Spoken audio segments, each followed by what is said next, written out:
सगळ्यात मोठा लाभ म्हणजे मला आध्यात्मिक लाभ झाला. मानव जन्मामध्ये जो मोक्ष प्राप्त करून घेण्यासाठी मानव जन्म भेटत असतो तो मला लाभ झाला. त्यानंतर माझ्या नवऱ्याला जीवनदान भेटलं का ज्यांचा 4 व्हीलर होती. लोणावळा घाटामधून जाताना त्यांची गॅसची गाडी होती आणि फास्ट गाडी चालत असताना 90-95च्या स्पीडमध्ये गाडी होती आणि त्या स्पीडमध्ये गाडी चालू असताना गॅसची टाकी फुटली आणि फुटल्यानंतर त्यांच्यासोबत अजून एक त्यांचा मित्र पण होता. फास्टमध्ये गाडी चालू असताना स्फोट झाला गाडीचा आणि हे गाडीच्या बाहेर जाऊन उडाले.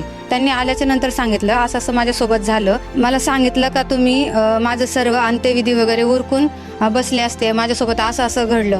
मी म्हटलं आपण संत रामपालजी महाराजांच्या शरण आहे, असं होणं शक्य नाही. ते म्हणले हो असंच झालं माझ्यासोबत आणि संत रामपालजी महाराजांनी माझा जीव वाचवला.